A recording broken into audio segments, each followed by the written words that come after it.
வள்ளுவன் வகுப்பு தங்களை அன்போடு வரவேற்கின்றது. நம்ம அடுத்து என்ன பார்க்க போறோம் அப்படின்னா, குற்றிய லுகரம். இது குற்றிய லுகரம். 7ஆம் வகுப்பில் இருக்கக்கூடிய ஒரு இலக்கண பகுதி. இது 2 பகுதியா இருக்கும். ஒண்ணு குற்றிய லுகரம் 1, குற்றிய லிகிரம் 1. இப்ப முதல்ல பார்க்க போறது குற்றிய லுகரம்.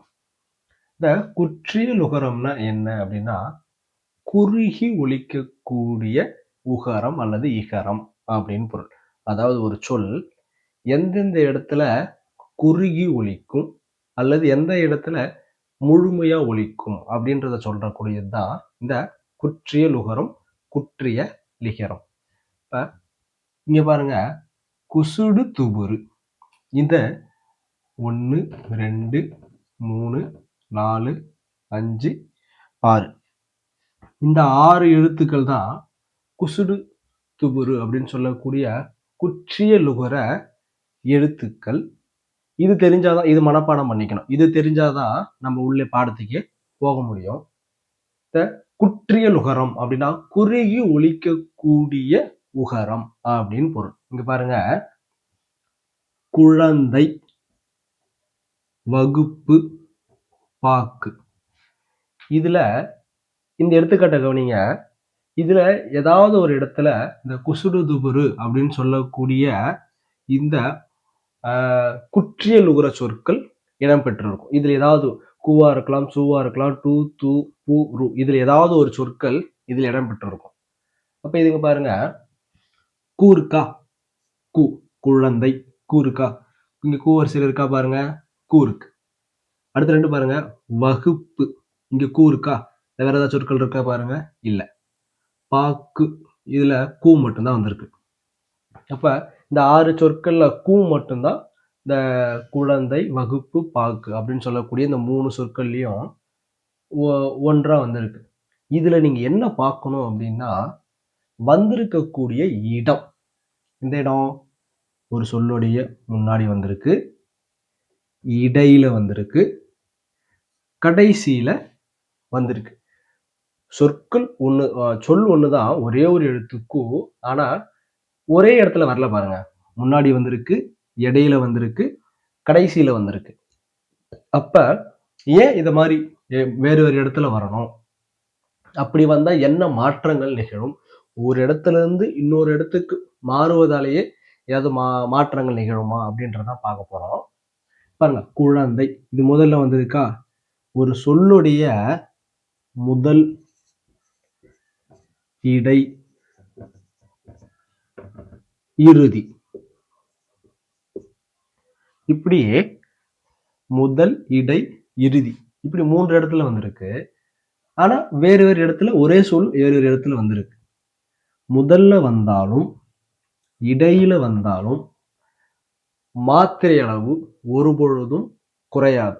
ஆனா அதுவே கடைசியில வரும் பொழுது என்ன ஆகும் அப்படின்னா மாத்திரை அளவு குறையும். இப்போ குற்றில் உள்ள சொற்களுக்கு எத்தனை மாத்திரை அப்படின்னா ஒரு மாத்திரை. எத்தனை? ஒரு மாத்திரை. முதல்ல ஒலிக்கும் பொழுதும் இடையில ஒலிக்கும் பொழுதும் ஒரு மாத்திரை அளவாகவும், இறுதியில ஒலிக்கும் போது தன்னுடைய மாத்திரை அளவிலிருந்து குறைந்து அரை மாத்திரை அளவாகவும் என்ன பண்ணும் அப்படின்னா ஒலிக்கும். இதுதான் ஒரே எழுத்து, ஆனா வந்திருக்கக்கூடிய இடங்கள் வெவ்வேறு அப்படின்றதுனால முதல்லையும் இடையிலையும் ஒலிக்கும் பொழுது ஒரு மாத்திரை அளவாகவும், இறுதியில ஒலிக்கும் பொழுது அரை மாத்திரை அளவாகவும் என்ன பண்ணும்னா ஒலிக்கும். இப்ப எடுத்துக்காட்டீங்க பாருங்க, காசு, எஃகு, பயறு, பாட்டு. இதுல இங்க பாருங்க, சு குசுடுதுபுரு சொல்லா, எஃகு கூர்க்கா, குசுடுதுபுரு சொல்லா, பயறு ரூ வந்திருக்கா, குசுடுதுபுரு சொல்லா, பாட்டு டூ வந்திருக்கு. அப்ப இது எல்லாமே இங்க முதல்ல வந்திருக்கு, இங்க இறுதியில வந்திருக்கு, இங்கேயும் இறுதியில வந்திருக்கு, இங்கேயும் இது இறுதியில வந்திருக்கு. அப்ப இது எல்லாம் பாத்தீங்க அப்படின்னா குசுடுதுபுரு குற்றியில் உகிற சொற்கள். இங்க பாருங்க, பந்து கடைசியில வந்திருக்கு பாருங்க, சால்பு பூ கடைசியில வந்திருக்கு பாத்தீங்களா? அப்ப முதல்லையும் இடையிலையும் வந்தா ஒரு மாத்திரை, அதுவே சொல்லுடைய இறுதி இதெல்லாம் பாருங்க இறுதியில மட்டுமே வந்திருக்கும். இப்படி இறுதியில மட்டுமே வந்துச்சு அப்படின்னா அதற்கு அரை மாத்திரை தன்னுடைய ஒரு மாத்திரை அளவிலிருந்து குறைந்து அரை மாத்திரை அளவா ஒலிக்கும். சரி, அடுத்து இப்போ குற்றியல் உகரம்னா என்னன்னு பார்க்கணும். அடுத்து குற்றியல் உகரத்தினுடைய வகைகள் என்னென்ன அப்படின்னு பார்க்க போறோம். கவனிங்க, இதுதான் இந்த குற்றியல் உகரத்தினுடைய வகைகள். குற்றியல் உகரத்தினுடைய வகை மொத்தம் இது 6 வகைப்படும். 1 நெடில் தொடர், ஆயுத தொடர், உயிர்த்தொடர், வன்தொடர், மென்தொடர், இடைத்தொடர். இது குற்றியல் உகரம் மொத்தம் இந்த 6 வகைப்படும். இதுல நெடில் தொடர் அப்படின்னா என்னன்னா ஃபர்ஸ்ட் எடுத்துக்காட்டு பாருங்க. எடுத்துக்காட்டு பார்க்கும்போது உங்களுக்கு எப்படின்னா ஒரு சொல்லை கொடுத்துட்டு இதுல எது நெடில் தொடர், ஆயுத தொடர், உயிர் தொடர், வன்தொடர், மென்தொடர், இடைத்தொடர் ஏதாவது ஒரு சொல்லை கொடுத்துட்டு இது 6ல எந்த தொடர் அப்படின்னு கண்டுபிடிங்க அப்படின்னு கொடுப்பாங்க. இப்ப பாருங்க, ரொம்ப சிம்பிள், எளிமையா கவனிக்கணும், எளிமையா பார்க்கணும். கவனிங்க, நமக்கு குற்றியல் உகர சொற்கள் எதுன்னு தெரியும். குசுடு துபுரு அந்த நாங்க அழைச்சிட்டேன், ஞாபகம் வச்சுக்கோங்க. குசுடு துபுரு. அப்ப அந்த 6 எழுத்துல இருந்து கொடுக்கப்பட்டுள்ள எடுத்துக்காட்டுல ஏதாவது ஒரு சொல் இருக்கா, முதல்ல அதை தான் பார்க்கணும். அப்ப இங்க பாருங்க, பாக்கு கூ இருக்கா, பாக்கு மாசு இருக்கா, குசுடு துபுர். அப்ப கூருக்கு கொடுக்கப்பட்டுள்ள அந்த குசுடு துபுரோட அந்த எழுத்துக்கள்ல அந்த எழுத்து அதுக்கு முன்னாடி இருக்கக்கூடிய எழுத்து என்ன எழுத்து அப்படின்னு பார்க்கணும். இங்க பாருங்க, பாக்கு நெடில் தொடர் கூருக்கா, இதுக்கு முன்னாடி ஒற்று, இதை விட்டுருங்க. இதுக்கு முன்னாடி என்ன இருக்கு, பா நெடிலா. அப்ப நெடில் தொடர் குற்றிய லுகரம். பாருங்க, மாசு சூ இருக்கா, சூக்கு முன்னாடி என்ன எழுத்து இருக்கு, மா. மா என்பது என்னது, இது ஒரு நெடில். அப்ப கொடுக்கப்பட்டுள்ள எழுத்துக்கு முன்னாடி எந்த சொல் இருக்கு, குசுடு துபுரு அப்படின்னு அந்த 6 சொற்கள் வந்து அதுக்கு முன்னாடி என்ன எழுத்து இருக்கோ அது அந்த தொடர் குற்றியல் உகரம். அப்ப பாருங்க, இங்க நெடில் இருக்கு, இங்கேயும் நெடில் இருக்கு. இங்க பாருங்க, ஆயுத தொடர். ஆயுத தொடர்ல ஆயுத எழுத்து நமக்கு என்னவே தெரியும், என்னது, அக்கு. இப்ப அக்குக்கு முன்னாடி என்ன எழுத்து இருக்கு பார்ப்போம். இங்க பாருங்க, தூ குசுடு துபுரு தூ இருக்கா, இங்கேயும் தூ இருக்கா. அப்ப குசுடு துபுரு அப்படின்னு சொல்லக்கூடிய எழுத்துக்கு முன்னாடி என்ன வந்திருக்கு, அக்கு வந்திருக்கு. அக்கு என்பது ஆயுதம். அப்ப குசுடு துபுரு என்ற எழுத்துக்கு முன்னாடி ஆயுதம் வந்ததுனால இது ஆயுத தொடர் குற்றிய லுகரம். அடுத்து பாருங்க, உயிர் தொடர் குற்றிய லுகரம். இங்க பாருங்க, இது கொஞ்சம் கஷ்டமா இருக்கிற மாதிரி இருக்கும், ஆனா எளிமையா பாத்தீங்கன்னா கண்டுபிடிச்சிடலாம். இங்க பாருங்க, இங்க என்ன சொல் வந்திருக்கு, சு. குசுடு துபுருல சு வந்திருக்கா, தூ இங்க தூ வந்திருக்கா, 9. அதுக்கு முன்னாடி என்ன சொல் இருக்கு, ரா.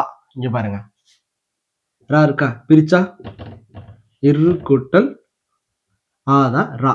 அப்ப பிரிச்சுட்டோம். இந்த இதுக்கு முன்னாடி ஒரு உயிர்மை எழுத்து சொல் இருக்கு. நீங்க கேட்கலாம், என்னங்க ஐயா இங்க வந்து பாத்தீங்க அப்படின்னா ஒரு சொல் முன்னாடி நேரடியா கொடுத்துட்டாங்க. நெடில் தொடர்னா நெடில் தொடர் வந்துருச்சு, ஆயுதம்னா ஆயுத தொடர் வந்துருச்சு. இங்க உயிர் தொடர் கேட்டிருக்காங்க, ஆனா இங்க உயிர்மை எழுத்து இருக்கே அப்படின்னு நீங்க கேட்கலாம். ஆனா என்ன பண்ணா பிரிக்கணும், இருக்கிற சொல்ல பிரிச்சு பார்க்கணும். இங்க பாருங்க, சு என்பது குற்றியல் உகர சொல், அதுக்கு முன்னாடி இருக்கக்கூடிய ரா இது வந்து உயிர்மெய். உயிர்மெய்ய பிரிச்சோம்னா உயிர் தனியாகவும் மெய் தனியாகவும் வந்துடும். அப்ப இர் கூட்டல் ஆதான் ரா. அப்ப இது பிரிச்சிட்டோம் அப்படின்னா இந்த சொல்லுக்கு உயிரோட்டம் கிடையாது. அதுக்கு முன்னாடி என்ன சொல் இருக்கு, சூக்கு முன்னாடி ஆ. ஆ என்பது என்னது, உயிர். அப்ப உயிர் தொடர் குற்றிய லுகரம். பாருங்க, 9 தூ இருக்கா, இது வந்து குசுடு துபுரு. இதுக்கு முன்னாடி என்ன இருக்கு, பா இருக்கு. பா என்பது என்னது, உயிர்மெய் எழுத்து. உயிர்மெய் எழுத்து பிரிச்சோம்னா இப்பு கூட்டல் ஆ. ஆ வந்துருச்சா. அப்ப என்ன, இது என்ன சொல்லு, உயிர். அப்ப பிரிச்சோம்னா குசுடு துபுரு சொல்லுக்கு முன்னாடி உயிர் எழுத்து இருக்கிறதால இது உயிர் தொடர் குற்றியல். இது மாதிரி இந்த உயிர் தொடர் குற்றியல் உரத்தை மட்டும் என்ன பண்ணணும் அப்படின்னா பிரிக்கணும். பிரிக்க கத்துக்கிட்டோம் அப்படின்னா எளிமையா இருக்கும். அடுத்து பாருங்க, வன்தொடர் குற்றியல் உகரம். இங்க பாருங்க, வன்தொடர் அப்படின்னா பாக்கு, பேச்சு, இப்ப இதுல அதே மாதிரி அதேதான் என்னென்ன சொற்கள்லாம் கண்டுபிடிச்சிட்டு வந்தோமோ அதே மாதிரிதான். இதுல என்ன சொல்லு? கு. இதுல என்ன சொல்லு இருக்கு? சு. வன்தொடர் வல்லினம், மென்தொடர் மெல்லினம், இடைத்தொடர் இடையினம். வல்லினம்னா என்ன? வன்மையான சொல். மெல்லினம்னா மென்மையான சொல். இடையினம்னா இடையில வரக்கூடிய சொல். அப்ப வன் சொற்கள் என்னென்ன? கசட தபர, ஞெனன நமன, இடையினா எரள வழல. அப்ப இதுல இந்த கசட தபர, எரள வழல, ஞெனன நமன இந்த சொற்களுக்கு இடையில பாத்தீங்கன்னா இடையின பாரு எரள வழல.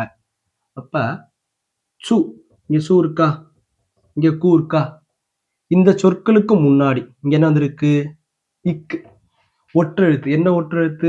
வல்லின ஒற்றெழுத்து. இப்ப குசுடு துபுரு என்னும் சொல்லக்கூடிய அந்த 6 எழுத்துக்கு முன்னாடி வல்லின ஒற்று வந்திருக்கிறதால இது வன்தொடர் குற்றிய லுகரம். இங்க பாருங்க சு.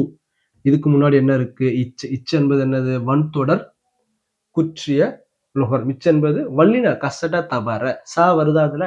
அப்ப ஒற்றெழுத்து. அப்ப குற்றிய லுகர எழுத்துக்கு முன்னாடி வர்றதுனால இது வந்து வன்தொடர் குற்றிய லுகரம். அடுத்து பாருங்க மென்தொடர் குற்றிய லுகரம். அதே மாதிரிதான் ஞெனன நமன. இங்க என்ன வந்திருக்கு? கூ இருக்கு. இங்க அதே சூ இருக்கு.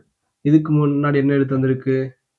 இங்கு வந்திருக்கு. இங்க இச்சு வந்திருக்கு. அப்ப குற்றியலுகர சொற்களுக்கு முன்னாடி மென்தொடர் எழுத்துக்கள் வருவதால இது மென்தொடர் குற்றிய லுகரம். இடைத்தொடர் குற்றிய லுகரம் பாருங்க எரள வழல. இங்க பாருங்க து. குற்றியலுகர சொற்கள் இங்க என்ன வந்திருக்கு? து. இங்க என்ன வந்திருக்கு? பு. குசுடு துபுரு. து வந்துருச்சா? அப்ப இந்த சொற்களுக்கு குசுடு துபுரு சொற்களுக்கு முன்னாடி இடையின எழுத்துக்கள் வருவதாலேயே இது என்ன சொல் அப்படின்னா இடைத்தொடர் குற்றிய லுகரம். இதுதான் இந்த 6 தான் கொடுத்திருக்கக்கூடிய இப்ப நேரடியாக ஒரு எடுத்துக்காட்டு கொடுத்துட்டாங்க அப்படின்னு பயந்து உட்காந்துடக்கூடாது. கொடுத்திருக்கக்கூடிய எடுத்துக்காட்டுல என்ன சொல் அந்த குற்றிய குசுடு துபுரு அப்படின்னு சொல்லக்கூடிய அந்த 6 சொற்கள்ல எந்த சொல் வந்திருக்கு அப்படின்றத முதல்ல பார்க்கணும். பார்த்துட்டு அந்த சொற்களுக்கு முன்னாடி இருக்கக்கூடிய சொல் என்ன சொல்லு? நெடில் தொடரா, ஆயுத தொடரா, உயிர் தொடரா, வன் தொடரா, இடைத்தொடரா, மென்தொடரா அப்படின்றத பார்த்துட்டோம் அப்படின்னா எளிமையா கண்டுபிடிச்சிடலாம். இப்ப அடுத்து இது குற்றிய லுகரம் இதோட முடிஞ்சிருச்சு. அடுத்து குற்றிய லிகரம். இப்ப பாருங்க கொக்கு கூட்டல் யாது கொக்கியாது, தோப்பு கூட்டல் யாது தோப்பியாது. இதுல இங்க பாருங்க இதுல எது? இது பகுதி, இது விகுதி. இதுல இங்க பாருங்க கு குற்றியலுகர சொல்லா, பு, து இதெல்லாம் குற்றியலுகர சொற்கள் வந்துருச்சா? இது எப்படி குற்றிய லிகரமா எப்படி இது மாறுது? இது குற்றிய லுகர சொல் எப்படி குற்றிய லிகரமா மாறுது அப்படின்னா இங்க பாருங்க பகுதியை அடுத்து இது பகுதி, இது விகுதி. பகுதி விகுதி. இதுல பகுதியில் இருக்கக்கூடிய இறுதி சொல் விகுதியில் இருக்கக்கூடிய முதல் சொல்லானது எகரமா வந்துச்சு அப்படின்னா அந்த சொல் இகரமா மாறிடும். இங்க பாருங்க பூ. இது ஊவா, இது கூவை பிரிச்சோம்னா இக்கு கூட்டல் ஊவாயிடும். பூ பிரிச்சோம்னா இப்பு கூட்டல் ஊவாயிடும். அப்ப பகுதியில் இருக்கக்கூடிய உகரமானது இந்த உகரமானது விகுதியில் இருக்கக்கூடிய முதல் எழுத்துல யகரம் வந்துச்சு. இது யகரம் இருக்கா? இந்த உகரமானது விகுதியில் இருக்கக்கூடிய யகரத்தோடு சேர்ந்துச்சு அப்படின்னா அந்த சொல் என்ன ஆகும் அப்படின்னா இகரமா மாறிடும். அப்ப இங்க பாருங்க இங்க கூ இருக்கு. கொக்கு கூட்டல் யாது கொக்கி, ஈ வந்துருச்சா? கீய பிரிச்சோம்னா இக்கு கூட்டல் ஈதான் கீ. இப்ப இங்க பாருங்க தோப்பு தோப்பியாது, பி. பிய பிரிச்சோம்னா இப்பு கூட்டல் ஈதான் பி. அப்ப பகுதியில் இருக்கக்கூடிய இறுதி சொல்லுடைய உகரமானது விகுதியில் இருக்கக்கூடிய முதல் சொல்லுடைய எகரமா வந்துச்சு. இந்த சொல் எகரமா வந்தால் மட்டும்தான் இப்படி மாறும். வேற எந்த சொல் வந்தாலும் மாறாது. அப்ப இந்த உகரமானது விகுதியில் இருக்கக்கூடிய முதல் சொல்லுடைய எகர சொல்லா வந்துச்சு அப்படின்னா அது என்னவா மாறிடும்? இங்க இருக்கக்கூடிய உகரமானது அதாவது எகரம்னு வச்சுக்கலாம். இங்க இருக்கக்கூடிய எகரமானது அங்க என்னவா மாறிடும்? இகரமா மாறிடும். இதுதான் குற்றிய லிகர சொல். இப்படி மாறுச்சு அப்படின்னா தனக்குரிய அதாவது இந்த இந்த இறுதி சொல் விகுதியில் இருக்கக்கூடிய இறுதி முதல் சொல் எகரமா வந்தா மட்டும்தான். எகரமா வராம வேற சொல்லா வந்துச்சு அப்படின்னா அது மாதிரி மாறாது. அப்ப இங்க இருக்கக்கூடிய எகரமானது அங்க இருக்கக்கூடிய எகரத்தோடு சேரும் உகரமானது எகரத்தோடு சேரும் பொழுது என்ன ஆகும் அப்படின்னா இகரமா மாறிடும். எப்படி? கொக்கி கூட்டல் யாது என்பது கொக்கி யாது என்றும் தோப்பு கூட்டல் யாது என்பது தோப்பு யாதும் என்றும் என்ன பண்ணோம்? மாறிடும். இப்ப புரியும். அப்ப இதான் குற்றிய லுகரம், குற்றிய லிகிரம். இதோட இந்த பாடம் உங்களுக்கு முடியுது. மீண்டும் இதே போன்று அடுத்த ஒரு வகுப்புல சந்திக்கிறேன். நன்றி, வணக்கம்.